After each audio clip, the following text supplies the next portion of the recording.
সারা জীবন লেখাপড়া করেছে কিসের উপরে? ওরে ধর্ম মন্ত্রণালয়ের দায়িত্ব দিয়ে বসে আছে। ধর্ম কি জানে? ওরে দেওয়া দরকার ছিল ধান কয় মনে কয় মন হয়, কয় বিঘাতে কতটুকু লাগাতে হয়, ওই দায়িত্ব দেন। কারণ অনার্স মাস্টার্স করেছে ওইটার উপরে। যে যেই বিষয় জানে না আমরা আরো ওই বিষয়ে ওকে ওই চেয়ারে বসিয়ে দেই, এটা একটা জুলুম। তাহলে তাকওয়াটা আজ আমরা কোনো জায়গায় দেখতে পাচ্ছি না। যে যেই বিষয়ে আমরা আছি ওই বিষয়ের উপর আমাদের জ্ঞান নেই অধিকাংশ মানুষের।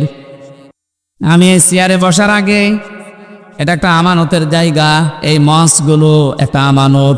এখানে বসার আগে আমার যতটুকু দায়িত্ব, এখানে যা দরকার ওই বিষয়গুলো কোরআন থেকে হাদিস থেকে চিন্তা ভাবনা করে গবেষণা করে পড়াশোনা করে এসে বলা। অথচ আজ 100 জনের 98 জনের ভেতরে এই দায়িত্ববোধ পাওয়া যাচ্ছে না। 7 দিন পর পর মসজিদে জমান নামাজ হয়, এটা খেলা করার জন্য না। ইমাম সাহেব 7 দিন ব্যক্তি পরিবার সমাজ আর রাষ্ট্রের দিকে তাকাবে। 7টা দিন কোরআন থেকে হাদিস থেকে এর সলিউশন কি, এর সমাধান কি, উনি এইগুলো মিলিয়ে মিলিয়ে লোড করবে। 7 দিন পরে জমার নামাজে দাঁড়িয়ে জনগণকে ওই বিষয়ে সতর্ক করবে। জনগণ ওইটা বাস্তব জীবনে প্র্যাকটিক্যাল লাইফে সেট করবে। 3.5 লাখের উপরে মসজিদ দেখে যদি সত্যি এই আওয়াজগুলো এই মেম্বার থেকে আমানতের জায়গা থেকে আমরা দিতে পারতাম, আর যারা আমরা শুনতে যাই এটা যদি সত্যি আমরা মেনে নিতে পারতাম, এদেশ দুর্নীতিতে চ্যাম্পিয়ন হইতো না। যে যেখানে আসি ওই জায়গা থেকে যেন জ্ঞান অর্জন করার মাধ্যমে দক্ষতা অর্জন করে ওই জায়গাটা আমরা ঠিক রাখতে পারি আঞ্জাম দেওয়ার মাধ্যমে। আল্লাহ পাক বলেন তাকওয়া অর্জন করো। এখানে আমি 9টা বিষয় পেয়েছি। তাকওয়া অর্জন কিভাবে করতে হয়? আল্লাহর নিষিদ্ধ কাজগুলো ঘৃণা ভরে ছেড়ে দিতে হয়। যে যেই কাজে আসি ওই কাজের দক্ষতা অর্জন করে জ্ঞান অর্জন করে ওইটা বাস্তবায়ন করতে হয়। এখন তাকওয়ার ফলাফল কি? তাফসিরে মাঝারিতে, তাফসিরে তাবারিতে এই 2টা জায়গায় পড়ে পেয়েছি। তাকওয়া যদি কেউ অর্জন করে মহান আল্লাহ তাকে 12টা পুরস্কার দুনিয়া আখিরাত মিলে দান করেন। বলেন সুবহানাল্লাহ। দুনিয়ায় তাকওয়ার 1 নাম্বার ফলাফল, এ দুনিয়াতে এই লোকটা বিপদে মুসিবতে পড়লে এমন জায়গা থেকে আল্লাহ সাহায্য পাঠায় ওই লোকটার ধারণাও ছিল না যে এখান থেকে সাহায্য আসতে পারে। সত্যি যদি আপনার তাকওয়া অর্জন হয় এটা আপনি দেখতে পারবেন। 2010 সালে আমি বিশ্ববিদ্যালয়ে ভর্তি হয়েছিলাম। এর আগে যেখানে জমার নামাজ পড়াতাম, এদের বাস্তব প্রেক্ষাপট আমি নিজের জীবনে পেয়েছি। কোরআনে কারীম জানিয়েছে ইয়া আইয়ুহার রাসূল বাল্লিগ মা উনজিলা ইলাইকা মির রাব্বিক ওয়া ইল্লাম তাফআল ফামা বাল্লাগতা রিসালাতা ইলা আখির আয়া। সূরা মায়েদার 67 নম্বর আয়াতে আল্লাহ রাসূলকে ডাক দিয়েছেন, হে রাসূল আপনি তাবলীগ করেন, প্রচার করেন, পৌঁছিয়ে দেন। কি তাবলীগ করবেন, কি প্রচার করবেন? মা উনজিলা ইলাইকা মির রাব্বিক, আপনার রব আপনাকে যেটা দিয়েছে তার নাম কি? কোরআন। বলেন বলেন। তাহলে তাবলীগ এই শব্দটা কোরআনে কারিমে আল্লাহ ব্যবহার করেছেন আমর হিসাবে। আল্লাহর আদেশ, আল্লাহর আমর তার বান্দাদের জন্য মেনে নেওয়া নফল না ফরজ? তাহলে তাবলীগ করা কি? বলেন বলেন, আপনি ভুল বুঝবেন না। তাবলীগ করা ফরজ।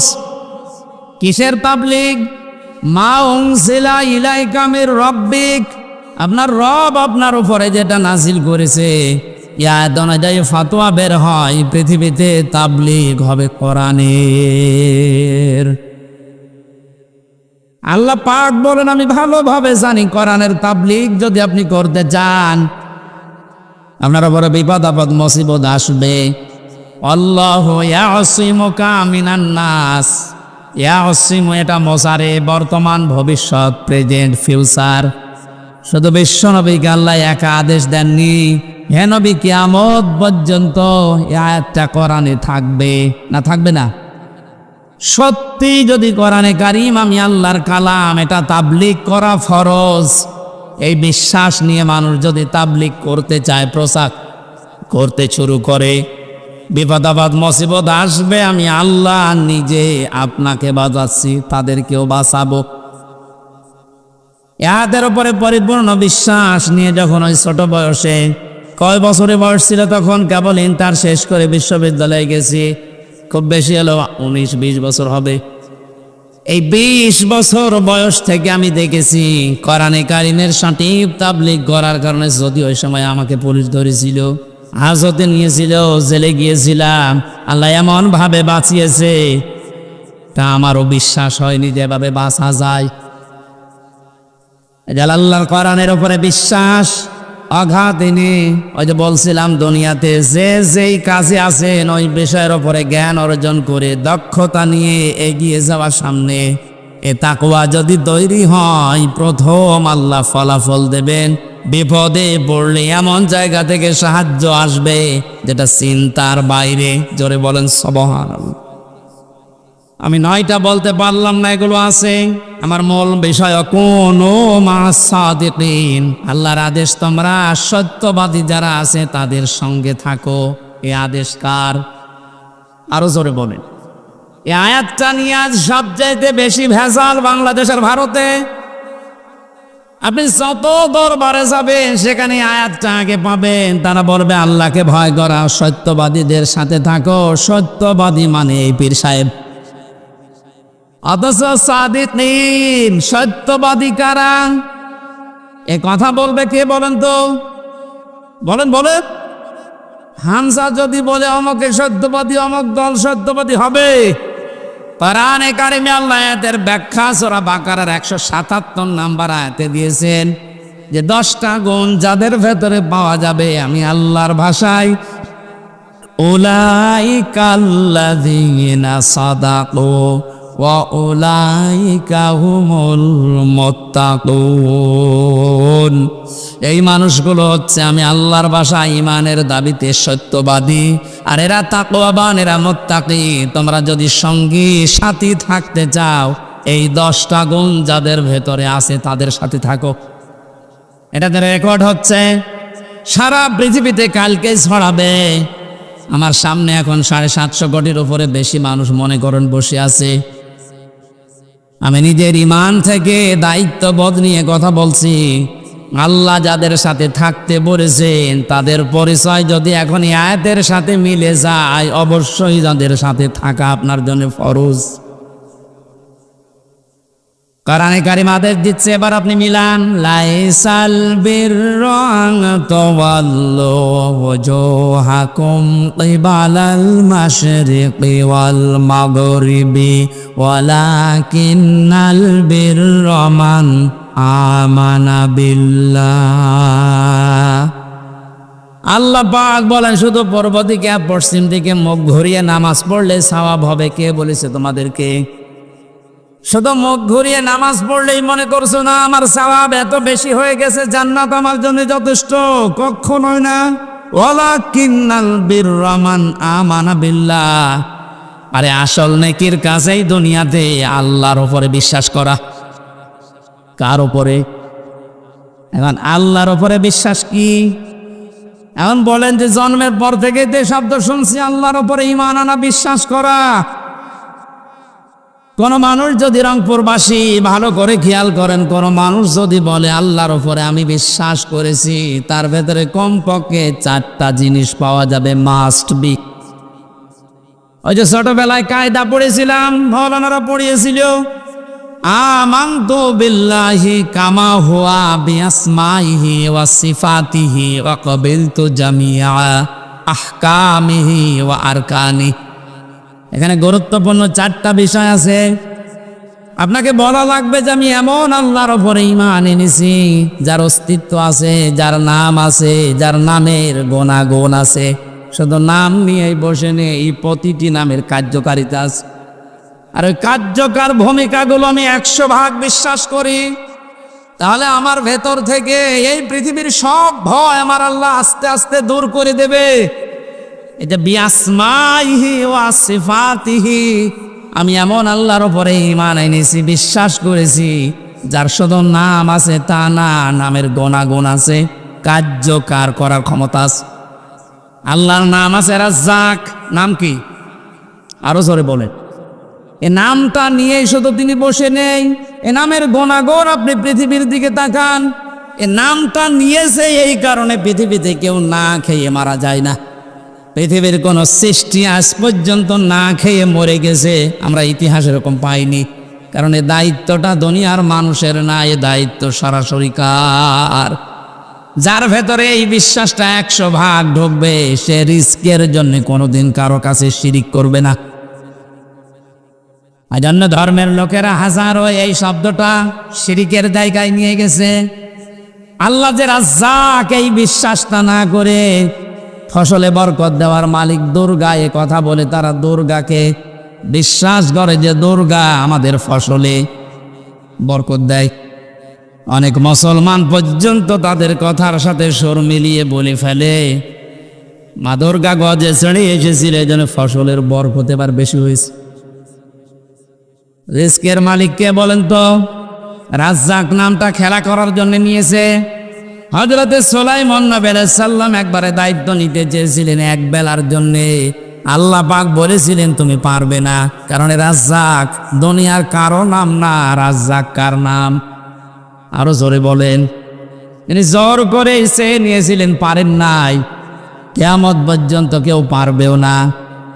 রংপুরবাসী সহজ সরল মানুষ, এ বিভাগের মানুষেরা কান খাড়া করে শোনেন, যাদের অন্তরের ভেতরে এই বিআসমাইহি ওয়া সিফাতিহি বদ্ধমূল হয়ে ঢুকে আছে, বসে আছে, তাদের কাছে ফাঁসির দড়ি আর ফুলের মালা সমান।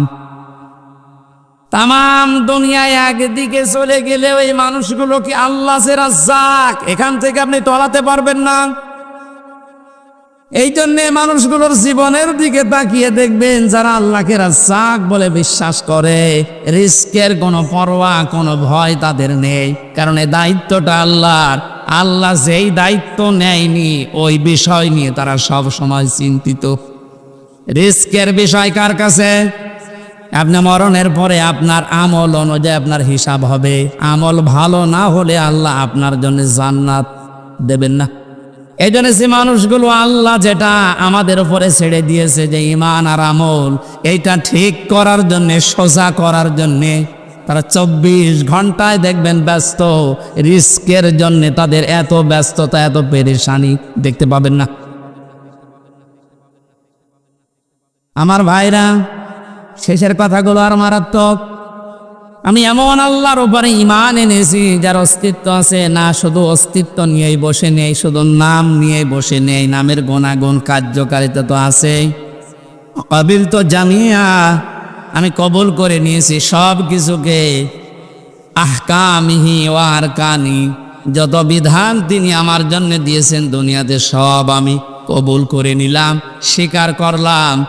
যত রুহগো মাহকাম আরকান আছে সব আমি মেনে নিয়েছি। এই 4টা বিষয় গুরুত্বপূর্ণভাবে আল্লাহকে সেই ছোটবেলায় আমরা শুনিয়েছি কায়দা পড়তে গিয়ে। কোনো মানুষ যদি ঈমান আনে যে আমানতু বিল্লাহ, আমি ঈমান এনেছি, কয়টা বিষয় মানা লাগবে বলেন তো? আল্লাহ বলেন এটা আসল নেকির কাজ।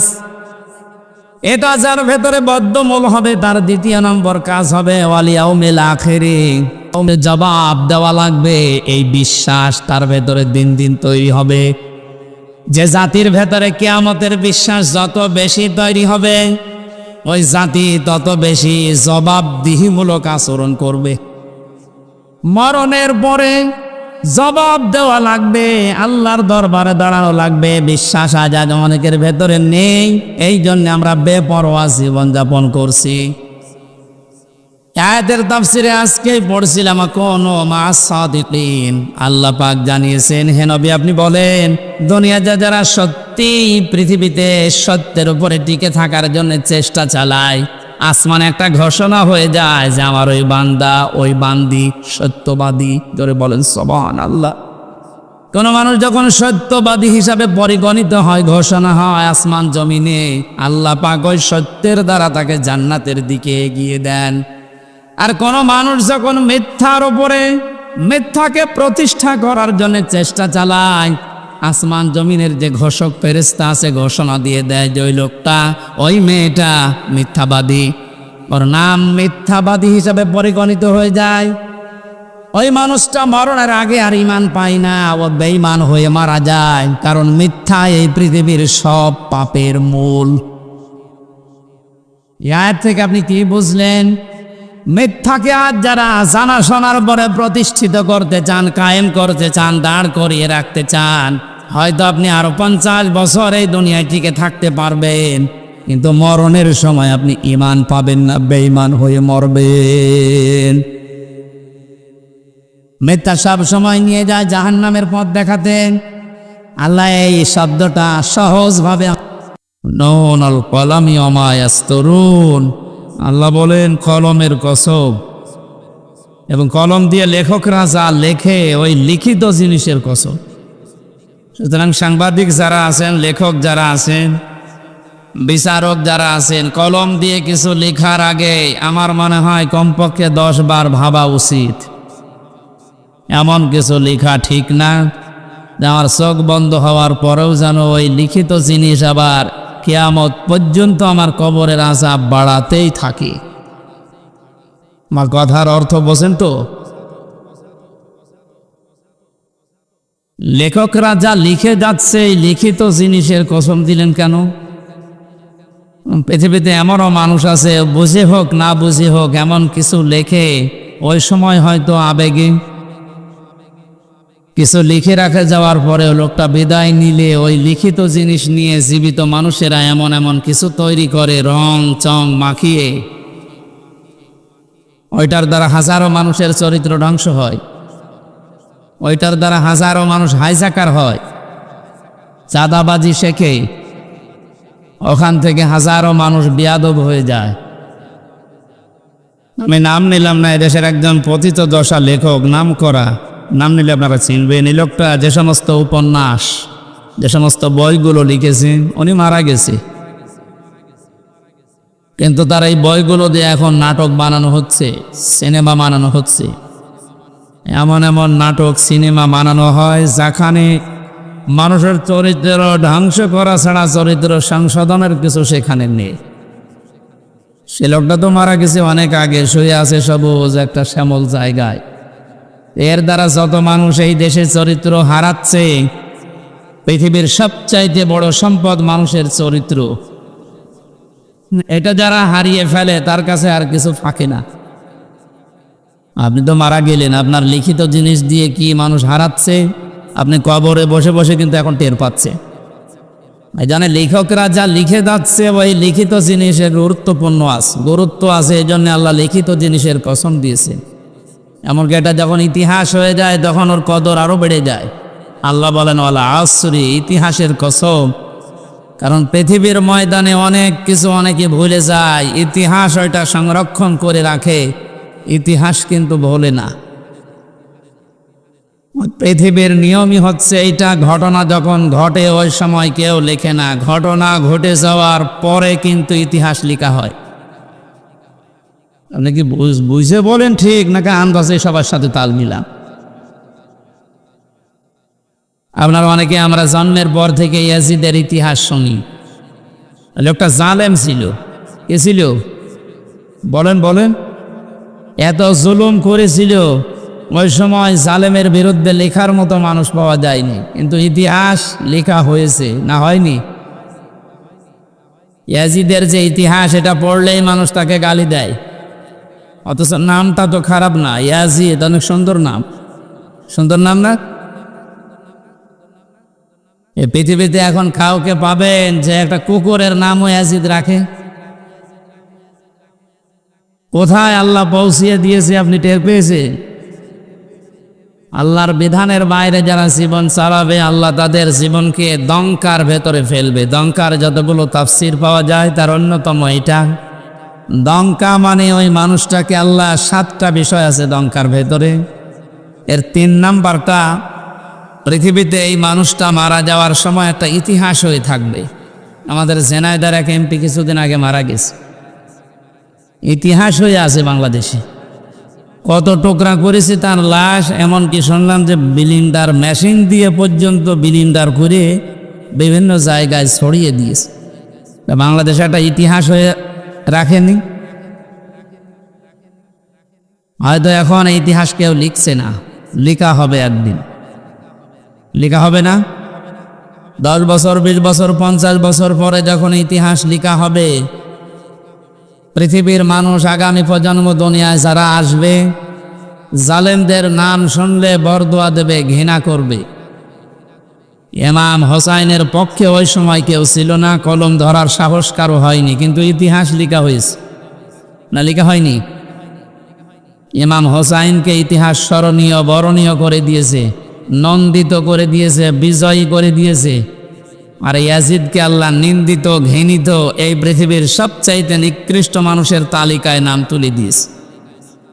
এত সুন্দর নাম, এই লোকটাকে যদি এত নিচে নামিয়ে আল্লাহ দিতে পারেন, পৃথিবীর যারা জালেম, হয়তো সামনাসামনি আপনাদের কোনো কিছু বলার ক্ষমতা দুনিয়ায় কারো নেই, ইতিহাস কিন্তু লেখা হবে।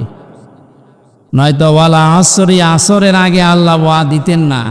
আল্লাহ কসম দিয়েছেন, ইতিহাসের কসম, এটা নীরব সাক্ষী।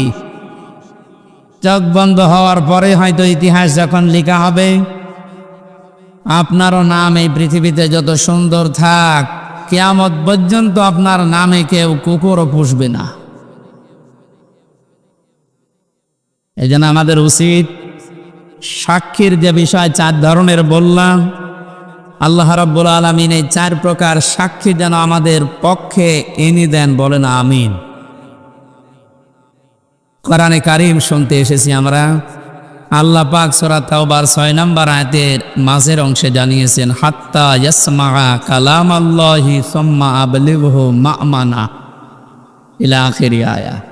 হে নবী, ওরা যখন কোরআন শুনতে আসবে আপনাদেরকে, এই কাফের মুশরিকরা, তখন আপনি নিরাপদে তাদেরকে কোরআন শোনার ব্যবস্থা করে দেবেন। এই ঘোষণা কার? জবান খুলে বলেন তো, ঘোষণা কার? এতটুকু আল্লাহ শেষ করেননি, সুম্মা আবলিগহু মা'মানা। কোরআন শোনা হয়ে গেলে তাদেরকে নিরাপদে তাদের বাড়ি পর্যন্ত পৌঁছিয়ে দেবেন। আপনি কি বুঝলেন এই আল্লাহর বক্তব্য শোনার পর? কাফের মুশরিকরাও যদি কোরআন শুনতে চায়, তাদের শোনানোর ব্যবস্থা করার নির্দেশ দিলেন কে? অথচ 96% মুসলমান আমরা এই দেশে। আমার নিরাপদে মুসলমান হয়ে আল্লাহর কালাম শুনব, সে অবস্থাও এখন দিন দিন হারিয়ে যাচ্ছে। আমি নিচে নামলাম না, আপনারা হয়তো টের পেয়েছেন আমি কি বলতে চাই। কাফেরদের নিরাপদে, নিরাপত্তার সাথে কোরআন শোনার ব্যবস্থা করে দেওয়ার নির্দেশ যদি আল্লাহ দেয়, তে আমাদের নিরাপদে, নিরাপত্তার সাথে আল্লাহর কালাম শোনার অধিকার নেই? এই অধিকারগুলো বিভিন্ন কায়দায় যারা বন্ধ করতে চাচ্ছে, আপনি পারবেন না। কারণ এটা তো আমির হামজার বক্তব্য না, এ বক্তব্য সরাসরি কার? ইন্না নাহনু নাযালনায যিকরা ওয়া ইন্না লাহু লাহাফিজুন। এ জিকিরে কোরআন আমি আল্লাহ নাজিল করেছি, এটা হেফাজত করার দায়িত্ব আমি আল্লাহ নিজে নিয়েছি। এখানে বুঝে হোক না বুঝে হোক, বিভিন্ন জিনিস হাতে পেয়ে যারা কায়দা কৌশল করে এটা থেকে মানুষকে দূরে সরিয়ে রাখতে চাচ্ছেন, আপনার মিশন কখনো সফল হবে না ইনশাআল্লাহ। দরুদ আর সালাম পড়ছে আমাদের নবী মুহাম্মদুর রাসূলুল্লাহ সাল্লাল্লাহু আলাইহি ওয়াসাল্লামের প্রতি, যার আনিত আদর্শ পেয়ে আমরা খুশি না বেজার? অবশ্যই আমরা খুশি। যে সূরার আয়াত পড়েছি, সূরা তাওবার 119 নম্বর আয়াত, এই সূরার 129 নম্বর আয়াতে আল্লাহ রাব্বুল আলামিন বিশ্বনবী মুহাম্মদুর রাসূলুল্লাহর কিছু গুনাহ বলে দিয়েছেন। তিনি মুমিনদের উপরে রহম দিন। এই পৃথিবীতে আল্লাহর যে নামগুলো আছে, কয়েকটা নবীর নামের শেষে আল্লাহ তার নিজের নাম ব্যবহার করেছেন, তার ভেতরে আমাদের নবী মুহাম্মদুর রাসূলুল্লাহ একজন। কয়েকদিন ধরে যে ইবাদতটা চলে গেল, নাম আমরা জানি কোরবানি, নাম কি চলে গেল না? উৎসাহ উদ্দীপনা নিয়ে সারা দেশে এই দিবসটা পালন করেছি আমরা। এটা একটা মহান শিক্ষা দিতে এসেছিল। কোরবানির ইতিহাস আমি সেদিন এই লালমনিরহাট সদরে বলেছিলাম যে এই জায়গা থেকে এসেছি, আর এই জায়গা থেকে শেষ হয়ে গেছে। এখানে 27টা শিক্ষা দিতে এসেছিল 1 বছর পর পরে কোরবানি।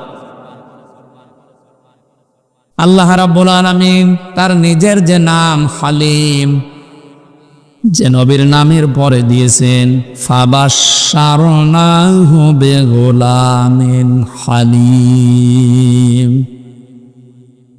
জাতির পিতা হযরত ইব্রাহিম নবী আলাইহিস সালাম আল্লাহর কাছে দোয়া করেছিলেন 80 অথবা 99 বছর বয়সে, রব্বি হাবলি মিনাস সালিহিন, হে আল্লাহ তুমি আমাকে একটা নেককার সন্তান দান করো।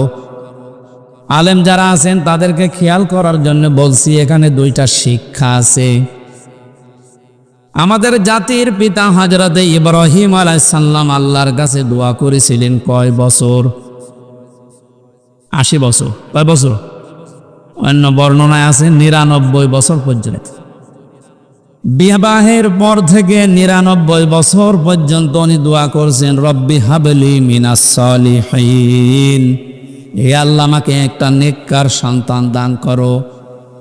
আল্লাহ রাব্বুল আলামিন 99 বছর পরে জবাব দিয়েছিলেন ফাবাশশারনাহু বিগুলামিন হালিম, হে ইব্রাহিম তোমাকে আমি একটা সন্তান দিয়েছি, শুধু সন্তান না, এটা গোলামিন হালিম, সহনশীল এবং ধৈর্যশীল। এটা ধৈর্যের পরীক্ষায় উত্তীর্ণ। আল্লাহ পাক বলেন গোলামিন হালিম। ইব্রাহিম নবী সঙ্গে সঙ্গে প্রশ্ন করেছিলেন, আল্লাহ আমাকে হালিম দিয়েছ, চাচা হালিম? কি হালিম? এমন হালিম দিয়েছে সন্তানটাকে, আসলেই কি হালিম? আমি এটা দেখতে চাই। 11 থেকে 13 বছরের ভেতরে আল্লাহ রাব্বুল আলামিন হযরত ইব্রাহিম নবীকে স্বপ্নে দেখিয়েছিলেন যে প্রিয় বস্তুকে কোরবানি করো। ফালাম্মা বালাগা মাহু সায়া ক্বালা ইয়া বুনাইয়া ইন্নী আরা ফিল মানাম আন্নী আযবাহুকা ফানজুর মাযা তারা। সন্তানটা যখন নিজের সাথে চলাফেরা করতে শিখেছে, ছোট বয়সে এক মায়া থাকে। ছেলে আর মেয়ে যখন বাবার সাথে একটু চলাফেরা করা, তার হাতে পিপে লাগা, একটু কাজে কামে সাহায্য করার বয়সে উপনীত হয়, আল্লাহ নিজে বলেন ওই সন্তানের প্রতি মার বাবার মহব্বত ভালোবাসা আরো বেড়ে যায়। জন্মের পরে আল্লাহ সবাই করার জন্য বললেন না কেন? কারণ তার থেকে কোনো সাহায্য সহযোগিতা এখনো পর্যন্ত ইব্রাহিম নবী পাননি। 11, 12 বছর, 13 বছর বয়সে সন্তান যখন হাতে লাগার মতো, হুকুম করলে শোনে, এই কাজ করো, এটা নিয়ে আসো, যখন এই শোনার মতো বয়সে পরিণত হয়েছে, আল্লাহ রাব্বুল আলামিন তখন এই পরীক্ষাটা তার উপরে চাপিয়েছেন। ইব্রাহিম আলাইহিস সালামের ঘটনা বলা আমার উদ্দেশ্য না, কারণ এই 4-5 দিন আপনারা বহু এই কাহিনী শুনেছেন। এখান থেকে শিক্ষাটা আমি নিতে চাই। হযরত ইব্রাহিম নবীকে আল্লাহ যে হালিম দিলেন, গোলামিন হালিম, উনি ওটা পাওয়ার পরে প্রশ্ন করেছিলেন, আল্লাহ কি হালিম তুমি আমাকে দিয়েছো, আমি ওটা দেখতে চাই। এই জন্য স্বপ্নে দেখার পরে সন্তানটাকে তিনি জবাই করে ফেলতে পারতেন, করেন নাই। এটা মনিরের ভেতরে আছে তাফসীর। আমি জেলখানায় বসে বসে যে 11-12টা তাফসীর মিলিয়েছিলাম, তার ভেতরে এটা একটা তথ্য। সন্তানটাকে ডাক দিয়ে বললেন, ক্বালা ইয়া আবাতি ফাআল মা তুমার, হে আমার কলিজার টুকরা সন্তান, আমি স্বপ্নে দেখলাম তোমাকে আমি জবাই করছি, এখন বলো তো তোমার রায় কি? প্রশ্ন আসতে পারে, হুকুমটা কার? জবান করেন না কেন? পালন করছে কে? সাধারণ মানুষ না, আল্লাহর খলিল, যিনি প্রতিটা পরীক্ষায় পাশ করার পরে উপাধি পেয়েছেন। বাংলাদেশের বিভিন্ন প্রান্তে যাবার পরে দেখি কারণ নামের আগে পরে লেখা দীনবন্ধু, দ্বীপ বন্ধু, বাকিটা নাই আয় বললাম। কত রকমের বন্ধু আমরা দেখতে পাই, অথচ ইব্রাহিম আলাইহিস সালামও বন্ধু ছিলেন।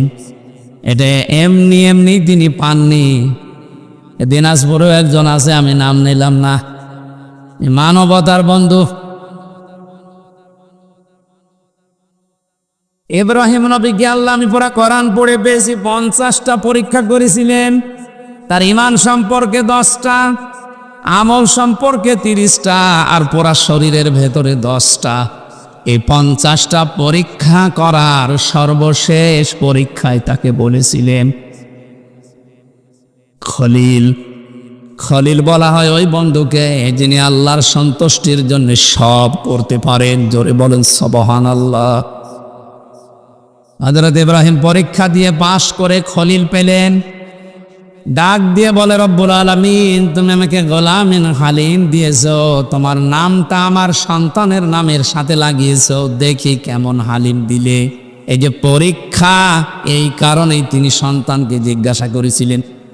অথচ বাকি 49টা পরীক্ষা আপনি তাফসির দেখেন, কোন পরীক্ষার আগে কাউকে জিজ্ঞাসা করা, প্রশ্ন করা, এমনকি যেদিন এই ছোট সন্তানকে মরুভূমিতে রেখে আসে, বারবার স্ত্রী হাজেরা রাদিয়াল্লাহু তাআলা আনহা প্রশ্ন করেছিলেন, স্বামী আমাকে রেখে যাচ্ছেন নবজাতক সহ, এটাকে আপনার নিজের ইচ্ছা না আল্লাহর ইচ্ছা? ওই সময় কিন্তু বলেননি তিনি যে আল্লাহর ইচ্ছা বা আমার ইচ্ছা, শুধু আকাশের দিকে আঙ্গুল তুলেছিলেন। এর আগে যত 49টা পরীক্ষায় কোনো দিন তিনি আল্লাহর কাছে, কোনো মানুষের কাছে পারমিশন নেওয়া দূরের কথা জিজ্ঞাসা করেননি।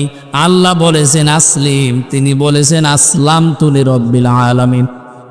দেহ পরীক্ষাটা এসে তিনি জিজ্ঞাসা করলেন কেন? মুফাসসির বলেন হযরত ইব্রাহিম মনে মনে ভাবছিলেন, আমি যে সন্তান চেয়েছি 1 বছর 2 বছর না, 99 বছর। নবীদের কাছ থেকে উম্মতের শিক্ষা নেওয়া দরকার। তিনি যেহেতু আমাদের জাতির পিতা, আমরা যারা তার সন্তান হিসাবে নিজেকে দাবি করি, অবশ্যই আমাদেরও উচিত সন্তান হলে কোনো পীর সাহেবের কাছে, মরা পীর, জিন্দা পীর, কবরের কাছে না যাওয়া। তিনি কিন্তু 99 বছর পর্যন্ত দোয়া করেছিলেন, আর আমাদের 2-4 বছরেই মন ভেঙে যায়। সন্তানটা পাওয়ার পরে চিন্তা করছিলেন, আল্লাহ আমাকে হালিম দিয়েছে, আমি আসলে পরীক্ষা করে দেখি কেমন গোলামিন হালিম। বললেন, বাবা আমি স্বপ্নে দেখেছি তোমাকে জবাই করছি, এখন তোমার রায় বলো। ছোট মানুষ তো রায় একবারেই বলতে পারতেন, আপনি কি বাবা না কসাই? ছোটবেলায় রেগে এসেছিলেন, কোনোদিন খোঁজ খবর নিলেন না। 11 বছর বয়সে এখন এসে বলছেন যে তোমাকে জবাই করতে চায়, একটা কথা হলো। এমনকি অহংকার চলে আসবে নিজের ভেতরে, এমন কোনো কথা মুখ দিয়ে বের করেননি। মাত্র 11 বছর বয়সে হযরত ইসমাইল নবী আলাইহিস সালাম যে কথা তিনি জবাব দিয়েছিলেন বাবাকে, কিয়ামত পর্যন্ত উম্মতি মুহাম্মদের জন্য আল্লাহ অনুকরণীয় করে রেখে দিয়েছে।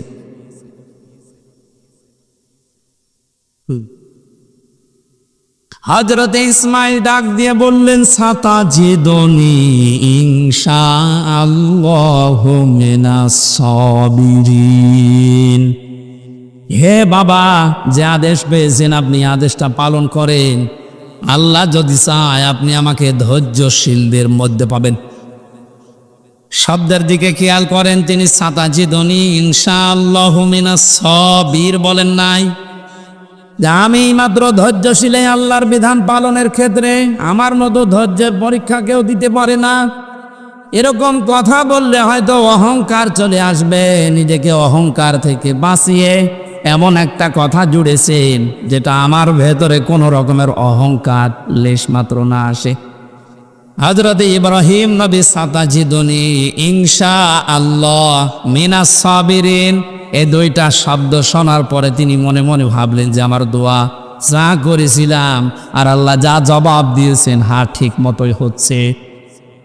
আল্লাহর বিধান মানতে গিয়ে 2টা শব্দ বলেছে, ইনশাআল্লাহ সাবিরিন। এখান থেকে শিক্ষা নেওয়া দরকার, পৃথিবীর কোনো কাজ যদি আমরা আল্লাহর জন্য করি, আমরা যেন অহংকার না করি। হযরত ইসমাইল নবী আলাইহিস সালাম বাবাকে বললেন, আপনি শুরু করেন যা স্বপ্নে দেখেছিলেন। তাফসিরে হাদিসে যে বিশাল কাহিনী আপনারা শোনেন জন্মের পর থেকে। হযরত ইসমাইল নবীকে নিয়ে তার বাবা যখন জবাই দিচ্ছিলেন, ওই সময় আল্লাহ পাক তাকে ডাক দিয়েছিলেন ফালাম্মা আসলামা ওয়াতাল্লাহু লিল জাবিন। আমি আলেমদেরকে বলছি, আল্লাহ পাক আসলিম না দিয়ে আসলামা দিলেন কেন? আসলামা না দিয়ে আসলামা দিয়ে বসন দিয়েছেন এই কারণে, হযরত ইব্রাহিম নবী যদি আল্লাহর এই পরীক্ষায় পাশ করার জন্য বলতেন আমি জবাই করবই, ইসমাইল নবী যদি বলতেন না আমি জবাই হব না, আল্লাহর বিধান পালন করা কারো জন্য হতো? বলেন বলে না। একজন দৌড় দিত আর একজন ছুরি নিয়ে টানা দিত। হযরতে ইসমাইল নবী যদি বলতেন আমি আল্লাহর এ বিধান পালন করতে রাজি আছি, ইসমাইল নবী যদি পালন করার জন্য এগিয়ে আসতেন, ইব্রাহিম নবী যদি